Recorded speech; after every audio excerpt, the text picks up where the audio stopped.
Let me show you a technique to organize your timeline. I have a lot of layers stacked up here, and if I want to temporarily hide them so that I can see only what I want to work on, I can do that with the Shy button. First, click on the Shy box on the layer line that you want to temporarily hide. You can click and drag for multiples. Then, go over to the Shy button on the timeline to temporarily hide the layers. This gives you a better view of what you need to work on in the moment. And the layers will still work, displaying in the viewer on playback. But you won't have a cluttered timeline to contend with. Duplicate the text layer using Command-D on a Mac or Control-D on a PC. This is an easy way to keep the animation properties of a layer and fill it with new content. Double-click on the text to select it and type in repeater. If you have an animation that you like, duplicating the layer and filling it with new shapes, text, or images saves you from having to re-keyframe or reanimate everything. The first part of this will be a standard way to set up a repeater, but the second half, I want you to experiment and play around with what you have created. First, let's set it up. Create a new shape layer. Go to Layer, New Shape Layer. Trim the new shape layer by using the bracket shortcut. On a Mac, Option bracket in and out. On a PC, simply bracket in, bracket out.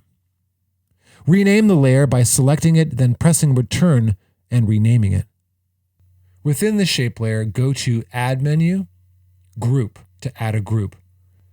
This group is empty now, but you can see that it has its own transform menu. Go to the Add menu, Add Rectangle.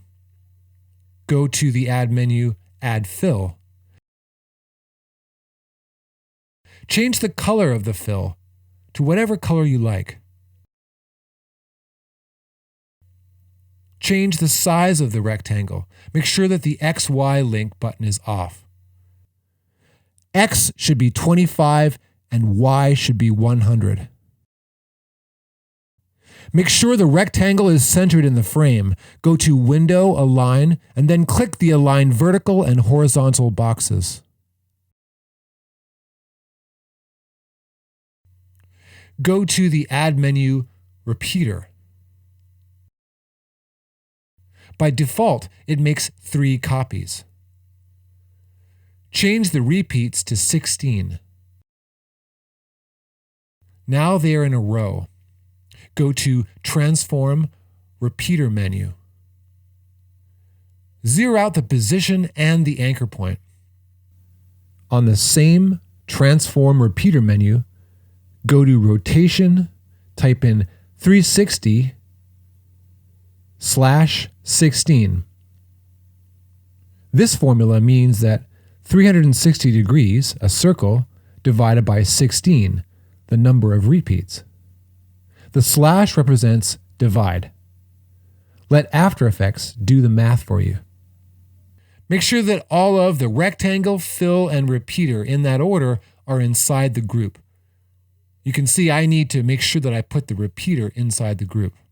Go to Rectangle Path 1. In the property of position along the Y-axis, which is the second number, create 2 keyframes about 1 second apart.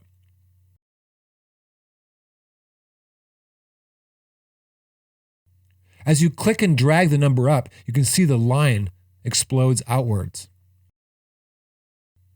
In the property of size, create 2 keyframes that line up with the keyframes on the position property line. Change the X size from 25 at the beginning to 0 at the end.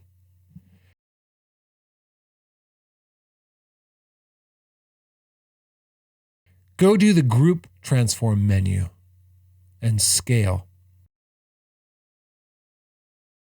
Make 2 keyframes that line up with the others and go 0 to 100. And if you like, you can even crank it up to 200 to see what happens. Use the arrow keys next to the keyframe symbol to jump between each keyframe. The more you crank up the scale, the more visible your lines are going to be. Type U to see only the keyframe properties on the layer. Overall, here is the concept. This is following the logic of your exploding circles. increasing the scale as a whole and reducing the size of the object through the animation. Select the out or the last keyframes on all the properties and make them easy ease by holding Function and F9 on a Mac or just F9 on a PC. Then go into the graph editor and pull the handles on the last keyframes to the left. This will be fast at the start and slow at the end to make it a little bit more dynamic. Looks good. You could be done, but keep experimenting. This is the second half where I want you to explore what all these things do and create your own repeater shape. Here's what I did, but feel free to change anything or use different numbers. Remember, you can't break it, just have some fun. Duplicate the repeater by using Command D on a Mac or Control D on a PC. And here's what I did. Remember, you can always delete the second repeater by selecting it and pressing delete if you don't like what's happening.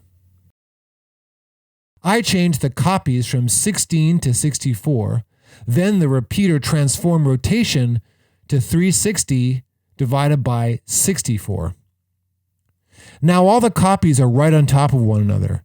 To change that, play with the repeater transform scale.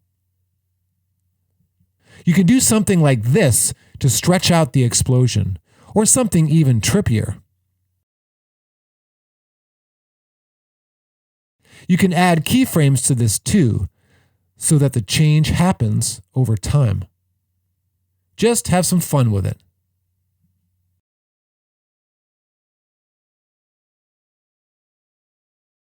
I play with the rectangle, position, and size keyframes to get the desired effect.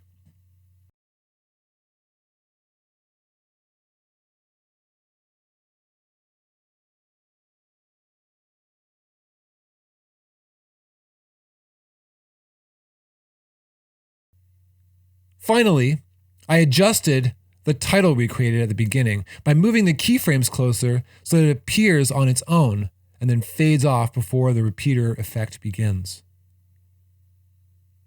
So have fun. I look forward to seeing your repeater experiments.